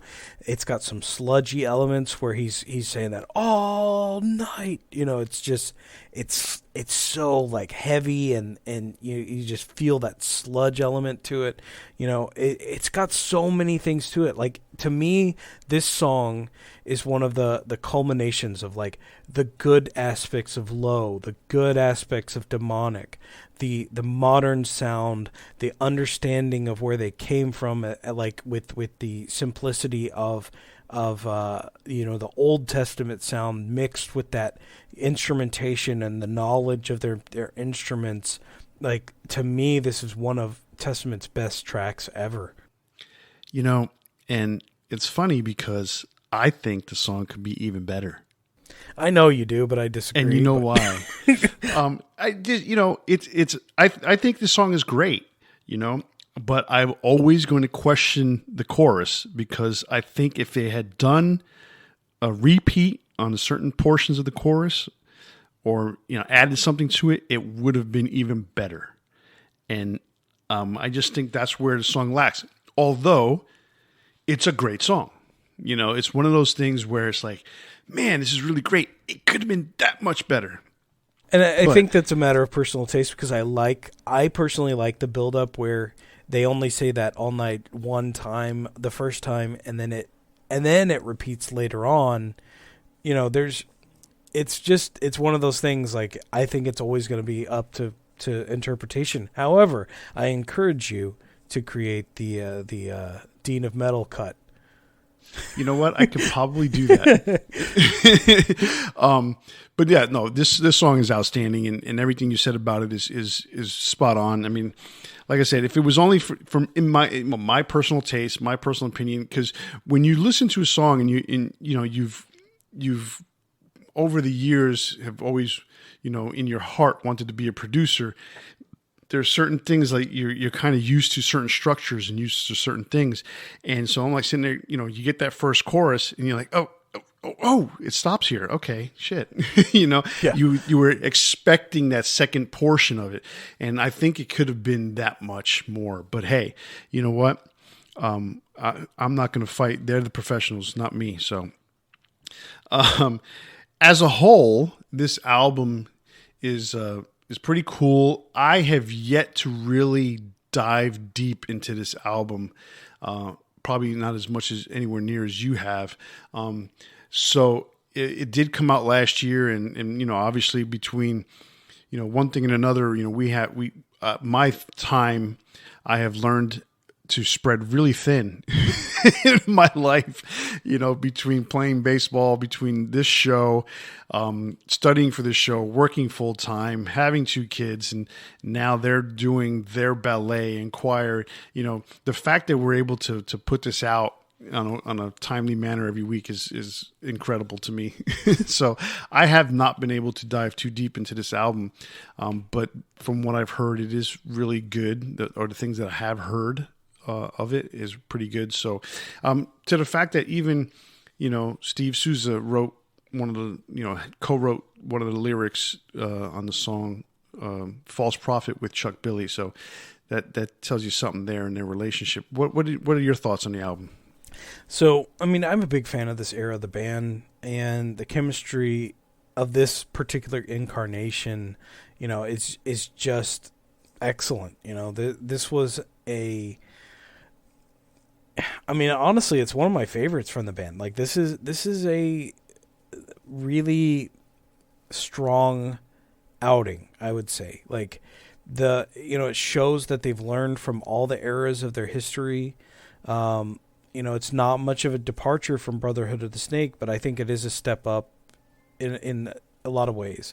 Even the last couple albums, I think each one is a further understanding of who they are as a band. And for me, like I said, I like when they take a less direct approach and kind of leave things open to interpretation, and maybe are a little bit less socio-political. That's the big trend right now, is everything has to be related back to social politics or just politics in general. And sometimes it's nice to have that I can interpret this how I want to aspect. The musicians may have a specific thought in mind when writing something, but that's what the point of metaphor is to allow things to be interpreted by the listener. So I really enjoyed it. I thought it was a great album. I agree with you there. I like those kinds of lyrics that are open to interpretation, and even sometimes ones that are direct messages. If you write it correctly, it's still open to interpretation. Agreed. I'm not saying everything has to be a puzzle, right? But at the same time, that's something that I do enjoy personally. But there are a lot of songs I like that are very straight up. It's just dependent on the lyrical content. There's more to consider than just that. Like the age of the band, the what they're presenting for you. Like there's a lot to think about in that regard. Absolutely correct. All right, so one thing we talked about early on in the episode, we talked about how the first 4 albums, actually the first 5 albums from Testament, were all done by the same band, the same 5 members. There was no lineup changes whatsoever.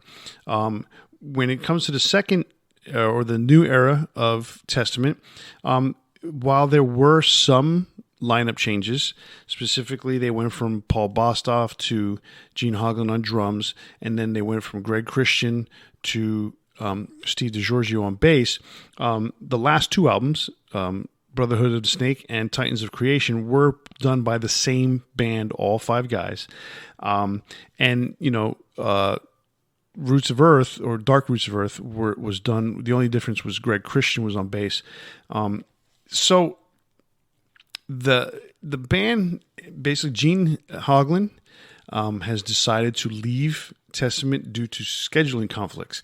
I actually, it's sad to announce that. It just came out this past week, and it's really, as I was telling you yesterday when we heard about this, it's not surprising to me, only because I was concerned with the fact that he had his own side projects, and I was wondering what he was doing with those side projects.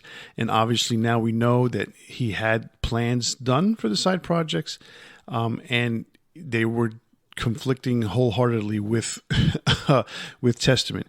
So the question then becomes, does Testament end up getting a full-fledged member of the band as a drummer, Or do they have a guy who's going to tour with them and then Gene can play with them on the next album? That is to be determined. It's a shame that he's not going to be on the next tour, but hopefully he can come back at some point. Yeah, I mean, especially like I said, the synergy, like the approach that these guys are taking, their knowledge of each other as musicians, etc. Like, this has been a really good time for the band. So it kind of sucks that he's stepping away, but I understand too that, you know, if it's conflicting with the things that you want to do, then it can become a problem too. So it's best that he steps away if that's where he's at right now. So I understand, and hopefully we get another great Testament album. So we'll see. Yep. I mean, if you think about it, it won't come around for another 2 years because it's 2020 was the last one, so the next one should come in 2024. if they keep going with their record, but they're supposed to be going out on tour. You sometimes see, like, when a new person steps in, if there's really good chemistry or something like that, sometimes that's inspiring and can create a new album sooner than you think. So, I mean, Judas Priest was going to retire at one point, and then Richie Faulkner comes in, and they're like, let's put out an album. So you never know. much to K.K. Downing's dismay. Well, yeah, it's... All right, so after all is said and done, we have the Old Testament versus the New Testament. What are your thoughts? Which one do you think is the better version? So for me, I mean, the thing is, what I like about the New Testament stuff, I really enjoy the more melodic sensibility. I like that they've learned from everything that they did before, and they can do the old stuff just as well, but I don't think the old band could do the new stuff, So I tend to like the New Testament albums a lot more. I would say I enjoy 3 out of 4 a lot here.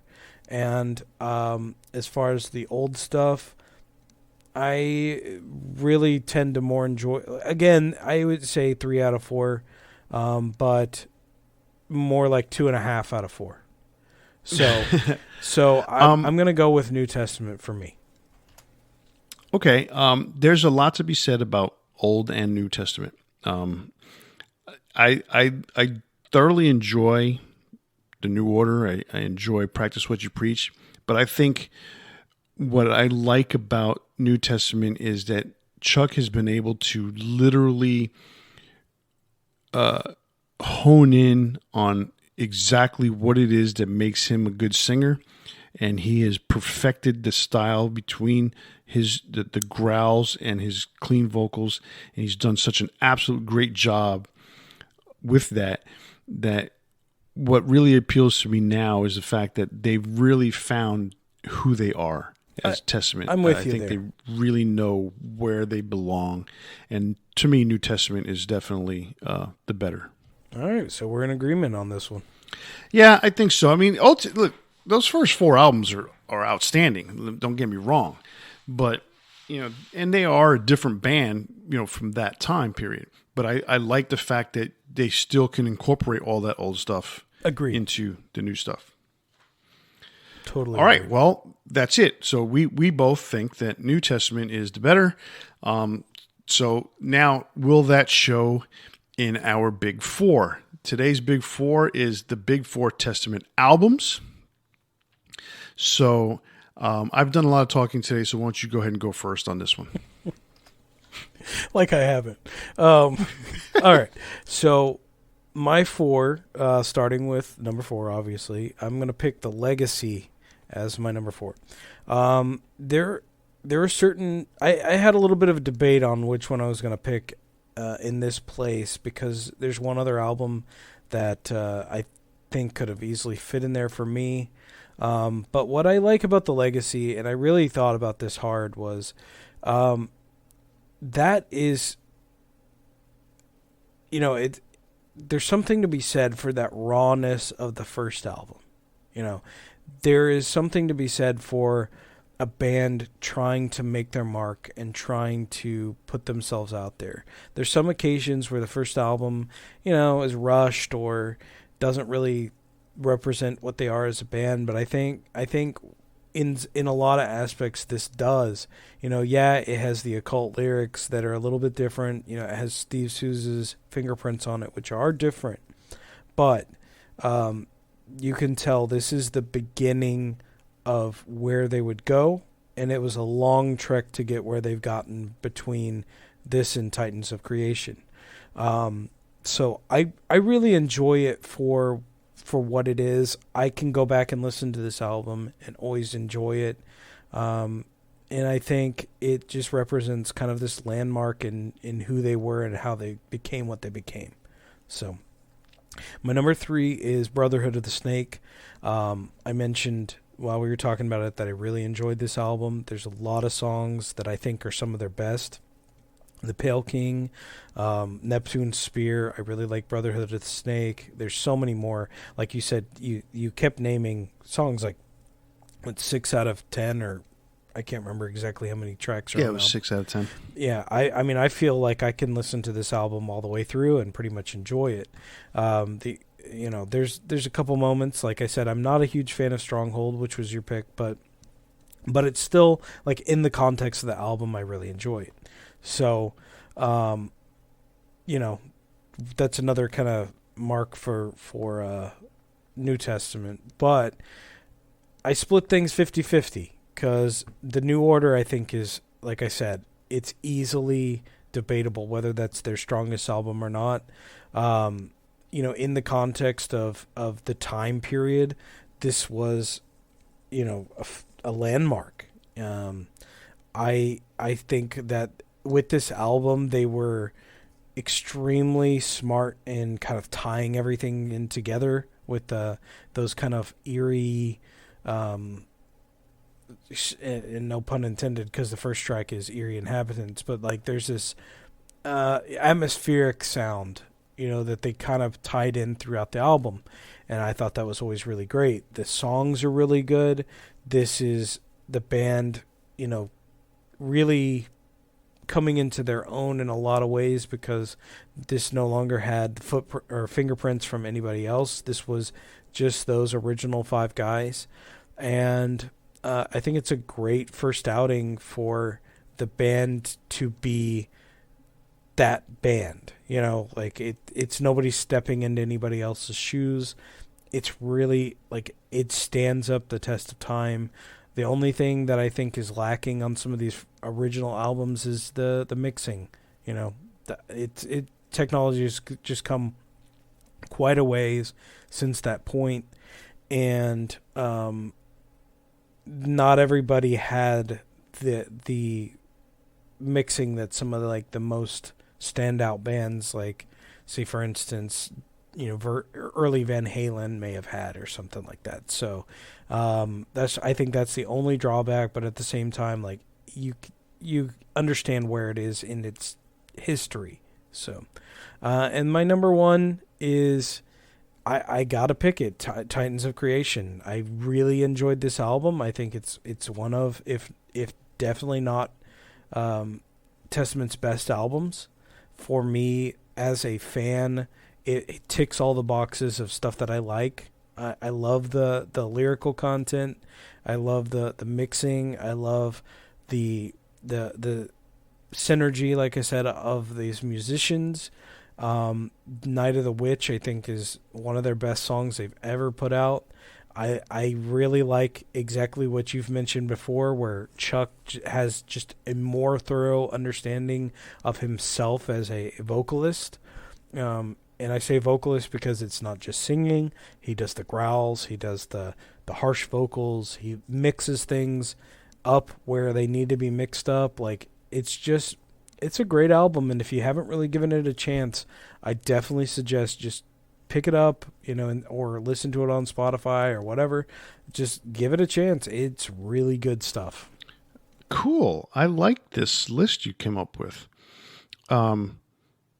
Yeah, it's a split, 50-50 split. I like it. You kind of, not that it was a rule or anything, but you kind of almost had to go that way because, yes, we like, we chose New Testament over Old Testament, but there's still a lot of quality in that Old Testament stuff. So, my big 4, I have some duplication to yours. 50% of it, actually, half of what you chose, I picked, but they're in different spots. So my number 4 is Brotherhood of the Snake. Like I said earlier, I never really gave this album much of a chance. I never really gave this album much of a shot. But it changed my mind after listening to it more and more. I really, really, really enjoy it now. So I made that my number 4. Now, number 3 is I'm putting this in here. It's technically an album, but it's not necessarily new music. It's re-recordings. First Strike, Still Deadly. Like I said, I know it's a re-recording compilation, but technically it's an album that's in their catalog that is part of the album list, not live albums, or it's not a compilation per se in that regards. It's a re-recording. And I like the modern production of it. I think the energy is still there. It's a slightly different energy, but I think that between the production and the different energy that's there and the vibe that's on it, I really, really enjoy it. My number 2 is Dark Roots of Earth. I keep going back to this album. I know you have a differing opinion on it than I do, but I really constantly go back to listening to this album. I enjoy certain songs on this album more than I enjoy certain songs from other albums. So that always gives it a nod. And if you get the deluxe version, you get those bonus tracks, which are really cool, especially their version of Iron Maiden's Power Slave. And last but not least, my number 1 is The New Order. It was the first album I ever bought from Testament, and so it's pretty much always going to be my favorite. Like you said, it's got a lot of cohesion. It's got a lot of what was it that you said about it? That besides the cohesion, is the maturity level between one and the next. Mm-hmm. They've stood out on their own. They basically said, Chuck Billy made a statement with that album by saying, "This is now my band," kind of thing. These are my words. So, really cool. I my favorite album. So there you go. And I think it's important to note, like I said, like we can have different opinions on this stuff, and it doesn't matter. Like I can totally respect your opinion. Listen to what you like to listen to. Enjoy what you enjoy. Just don't be a dick about it. I think that's the best approach. Like when you're talking to other fans about music, we're all kind of enjoy. Like we all love metal. There's a lot of different types of metal, and there's a lot to enjoy out there, and there's a lot to appreciate, even if it's not your particular thing. Like, did you just call me a dick? Absolutely. No, I get what you mean. Yeah, just, have a civil conversation. You don't have to agree. I mean, Chris and I don't agree very often on certain things, and other times we agree absolutely wholeheartedly, and that's what makes this show really cool. And that's why we debate all the time. So anyhow, that's our big 4 Testament albums for tonight, and that is the end of this episode. And I want to give thanks again to Darius from Westland, Michigan, for the episode suggestion, and I encourage everyone to send in your ideas and suggestions, and if we like it, we'll do an episode just like this one on it. So if you want to hear more from us, check us out wherever you listen to your podcasts. Click the subscribe button, and we'll be there for you every week. That's right, and don't forget to leave us a message on Facebook, Instagram, or Twitter. If you catch us on YouTube, be sure to leave us a comment, and if you want to send us an email, send it to debatingmetal@gmail.com. If you use Spotify, be sure to check out our playlist from all our greatest hits episodes, and remember to tune in to the next episode when we spark up another exciting metal debate. On behalf of Kenneth and myself, stay safe, and remember, always turn it up to 11. See ya.